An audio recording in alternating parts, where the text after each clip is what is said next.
Good afternoon, and welcome to the Wednesday afternoon conference call with Trusts Unlimited. Today is September 21, 2022, and we still find ourselves in pre-RV limbo, but there's a lot going on. There's a lot I want to touch on today. We're not going to do a complete call because there's a lot of information I want to share with you. There's a lot of things going on. There's a lot of conference calls I'm in and out of. I'm going to be in and out of today, but I want to share with you the information that I hope will clarify what seems to be a little bit of a confusing situation.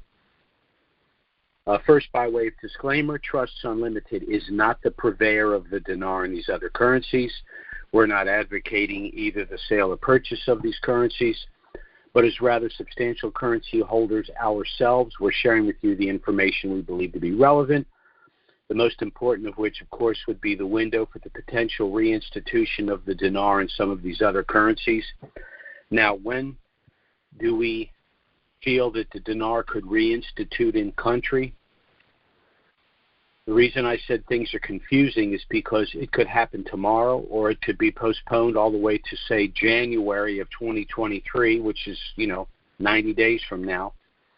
But I want to get into the reasons why we have this confusion. First, in country, in Iraq, we still have the coalition framework, which the controlling group within that are the more radical Shia, pro-Iranian Shia, and they simply do not want to see Iraq make enough progress to where they're a standalone country. They don't need any assistance or cooperation from Iran. Iran has enjoyed a sort of a fiefdom status over Iraq for basically decades, and they want that to remain the case. That's one problem that needs to be overcome. There's several other, I would say, quasi-legal arguments that could theoretically postpone the reinstitution. One argument is the money supply argument. Many people don't understand the money supply argument. It's kind of an esoteric argument, but you'd have to look no further than the United States to understand the importance of money supply. We have a government in place that spends money like drunken sailors. So when you substantially create an increase in money supply with static or even dwindling amount of goods and services, what happens? The cost of those goods and services rises. That's inflation. I don't think the people running this country are that stupid. So unfortunately, that only leaves that they have another objective, and I'll get into that a little later in the call. To me, the money supply argument is not a legitimate argument for Iraq. This is the reason why. When the Iraqi dinar is reinstituted in country, that automatically is a dramatic reduction, in my opinion, of the money supply. Why? Well, we know that in country they've already collected, they call it the deletion, but they've already collected over 95% of the provisional 3-0 currency.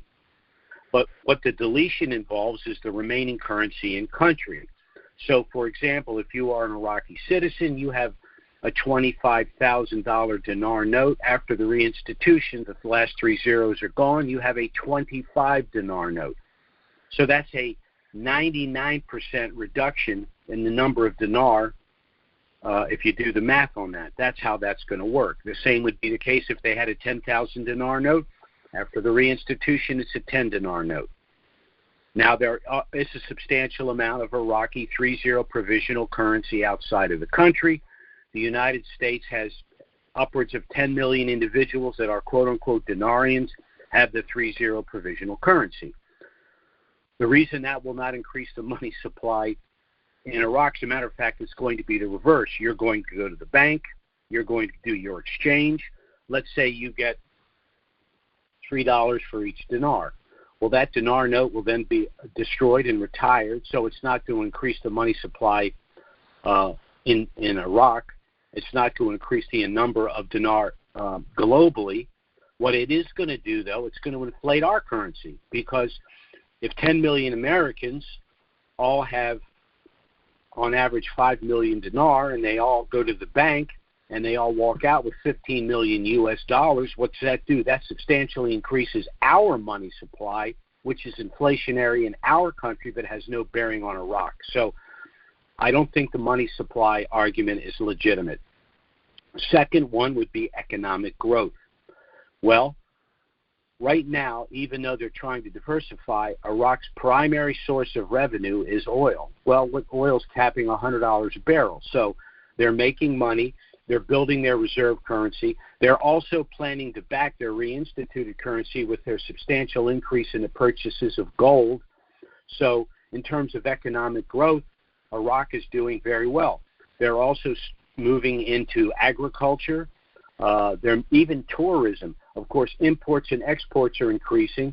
They're developing relationships with other nations within the Middle East and even in Europe as well. As a matter of fact, Iraq is now a member of the Asia Infrastructure Investment Bank. So the economic growth issue, they're doing much better than we are at this point in time. Let's put it that way. And the last argument is they have no seated government. That argument has some merit, except that the Federal Supreme Court of Iraq has said that the caretaker government does have the ability to do whatever is necessary in governance. So that expands their parameters. In other words, they're just not there to keep the lights on. Iraq is in a pivotal situation, and while the Federal Supreme Court has ruled that they don't have the ability to dissolve Parliament, they've also ruled that they don't have the ability to restrain the caretaker government if the situation requires that whatever constitutes their sitting government has to perform. So those are all issues that, in my view, fall away. Lastly, it's this. One thing that everyone does agree on is that the CBI can operate independently and unilaterally. So if the caretaker government is doing whatever is necessary to run the government, then there, in my view, can be no argument for restraining the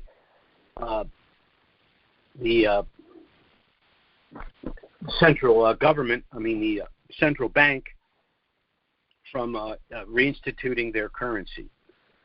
Now, there are reasons why the dinar, in my opinion, could reinstitute sooner rather than later. And again, let's say January is the only possibility. We're talking 90 days. I think it can happen sooner than that for a lot of reasons. We know that Kazemi, that is the prime minister of the caretaker government, is now extending his purview internationally. He's meeting with the heads of a number of nations, not only in the Middle East, but in Europe as well. He is in the United States as we speak, and he will be addressing the UN on Friday. Now, why would the prime minister of a caretaker government in a nation in the Middle East be addressing the United Nations? It's because the international community understands the direction that Iraq is moving. It's an important nation, and they want to hear from their leader. We also know that the EU banks are now taking substantial positions with the IQD, even though it's in a program rate. Now, why would banks be taking a position in a currency that's in a program rate? Because they can get it at a bargain basement price, and their expectation is that the currency is going to reinstitute. We also know that Iraq is now, and I mentioned it before, a member of the Asia Infrastructure Investment Bank. It makes no sense for a nation to be a member of an international investment bank if they're not anticipating their currency to be a global currency. So again, all of the indicators are they're moving forcefully in this direction. Now, when nations develop economic relations like Iraq and some of the European nations, then cultural issues are to follow soon thereafter. We now have an announcement that the BBC will be broadcasting in Iraq in January of 2023. So again, the reason all of this is happening is because the international community understands that Iraq is going to be an international player, which cannot happen unless they have an international currency. So that's why, in my view, we could be looking for the reinstitution sooner rather than later, because everything seems to be moving in the right direction. The last thing I'll mention, I've just mentioned it before, but there are those that really stubbornly say it simply cannot happen with a caretaker government. The fact that it hasn't happened before with a caretaker government doesn't mean that it can't happen now. The caretaker government has been in a position of running the country long term, meaning for an entire fiscal year, for the third time since 2003. So it's not an unprecedented event. Now, for those that have been kind enough to listen to our calls, and particularly those of you that have established our Family Asset Protection Trust package, I want to just briefly touch on why you've established this package. And right now I'm speaking specifically about people that hold dinar and other currencies. By establishing this trust, that means your net worth, your actual holdings are sealed, meaning that the general public will have no knowledge of your net worth or your actual holdings because they're in trust. By establishing this trust, you will have transferred the taxable event of the revaluation and other activity from yourself personally to the trust. For legal and tax reasons, that's a very important transition. Third, by establishing this trust, there are special gifting provisions, which mean if you're gifting currencies to family and friends, currencies which need to be gifted prior to the revaluation in order to avoid a federal gift tax, by gifting through this trust package, you will actually be able to gift currencies to family and friends pre-RV, but manage, invest, and control the post-RV proceeds for these individuals. Fourth, by establishing this trust, you're going to avoid the cost and delay of probate and the federal estate tax. Now, this is the tax that the federal government would assess in order for your estate to transfer to heirs. Depending upon the size of your estate, the federal estate tax could be as much as 65% of your estate.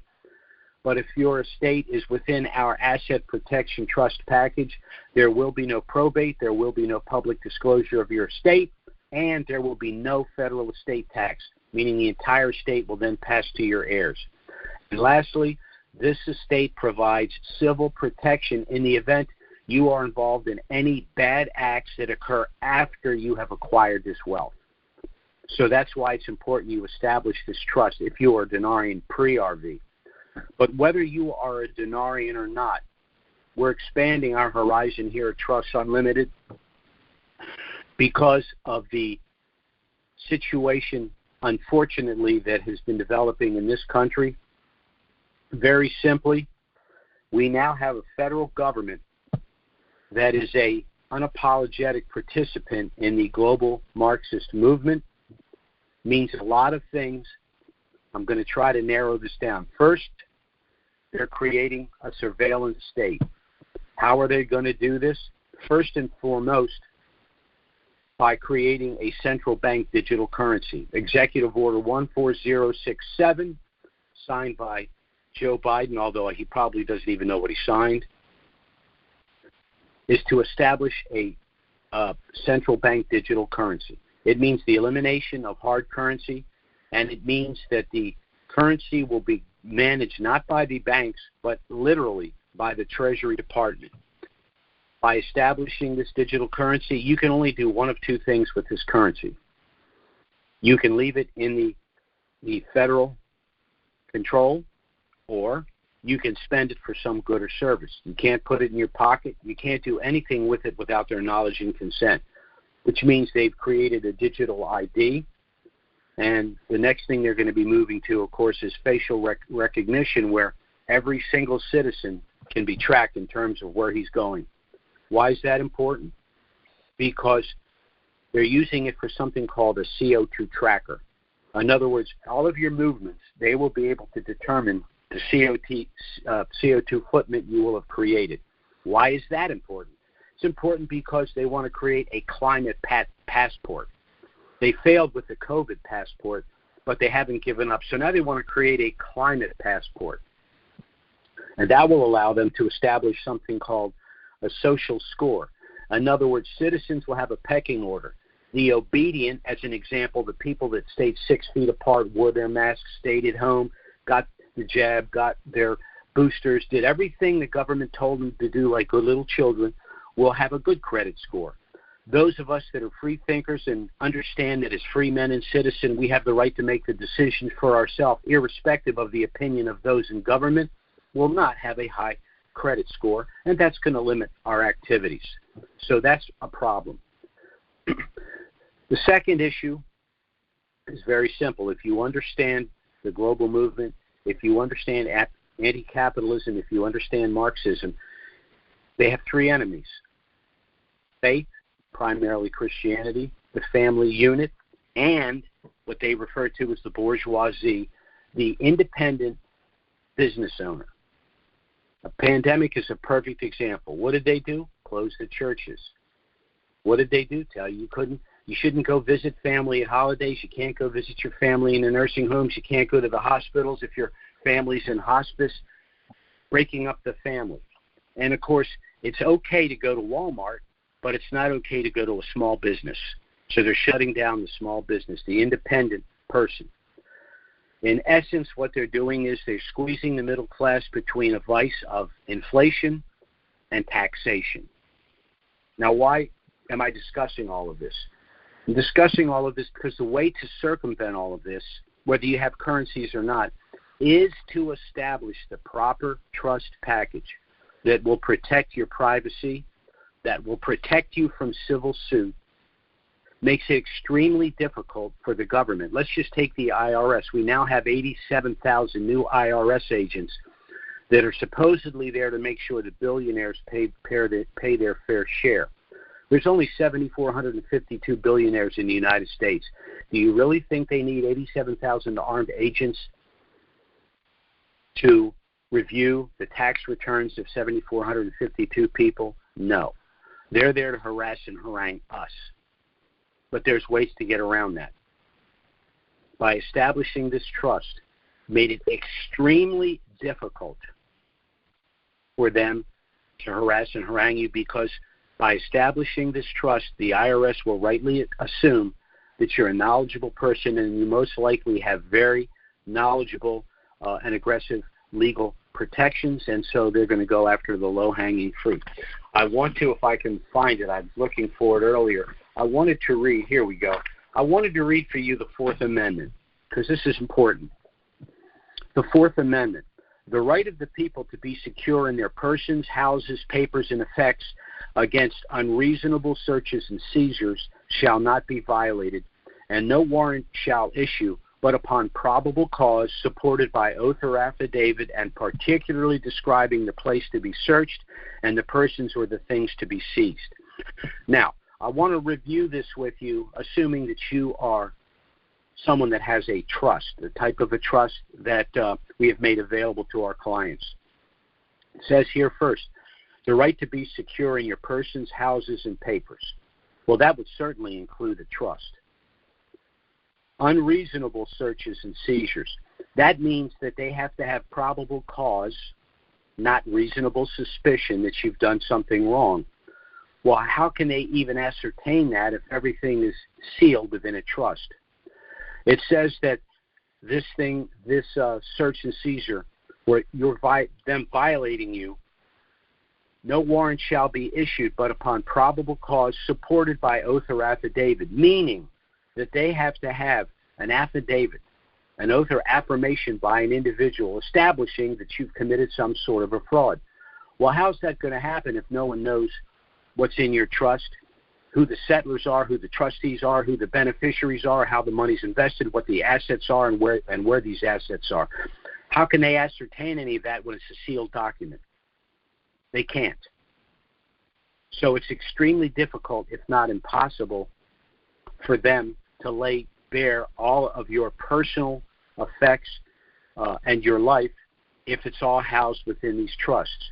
Now, these trusts are settled law. They've been part of Western law for millennia. Even the Caesars of Rome used these types of trusts to protect their wealth from the Senate. Royalty of Europe used these trusts to protect themselves so that their assets would pass to their heirs, the new kings and queens that would inherit the kingdom and all of their property. In addition, the royalty could not go after their assets. They were protected. They even established trusts for individuals that had land grants in the United States. When the royalty of Europe would give land grants to earls and dukes and people that would come to this country, even before we had a constitution and this country was established, it wasn't even a colony. They were utilizing these trusts to protect these land grants from cheating back to royalty when they passed away. So these trusts are fantastic for providing the privacy and asset protection that you're going to need and want in what we see as a surveillance state, a taxation state, and the constitutional right of the Fourth Amendment cannot be abridged. And the only way that you can ensure your protections pursuant to the Fourth Amendment right today in these circumstances is through the establishment of an asset protection family trust package. Now, that's the information I wanted to provide for today. I watch every day to see what's going on in Iraq. I'm going to be interested to see what Kazemi says in his speech to the UN this week. I'll continue to listen to a number of calls to get as much information as I can possibly glean. I would strongly suggest that those of you that run across this call or listening for the first time, contact us to get our initial no obligation package. It has a lot of information about us, about trusts, about these currencies, the revaluation and all of that. The package does contain everything you need should you wish to go ahead and establish your family asset protection trust package, but you're under no obligation to do so. You can contact us if you have any questions. We'll be happy to assist you. There will be no consultation fee. You can go to our website, which is trusts with an S, unlimited LLC at Gmail. Trusts with an S, unlimited LLC at gmail.com. I got it wrong again. I'm sorry. I've got so many papers in front of me and my phone's blowing up. Let's try this one more time. You can go to our website, which is trusts with an S, unlimited LLC.com. Our email address is trusts with an S, unlimited LLC at gmail.com. And our phone service is 307-274-4122. Contact us. We'll be happy to send you our initial no obligation package. We'll be happy to answer any questions and help you. If you call us or send us an email with your questions, we'll respond as quickly as we can. One of the reasons I'm moving quickly through this call is because we're getting inundated with calls this week, and I'm going to be spending the rest of the week just responding. As a matter of fact, if you've contacted us this week and you have not heard back from me, you will hear back this week. I'll be on the phone and through emails today, tomorrow, and Friday, so I can hopefully catch up with everyone that wants a package or has received a package and wants some questions answered. Our next call will be next Wednesday. Certainly, if something of a dramatic nature were to happen between now and then, we'll try to get out an emergency email and schedule an emergency conference call. But failing that, we will be back next Wednesday, noon Eastern, 9 a.m. Pacific. Thanks so much for listening, everyone, and have a great week. Bye-bye.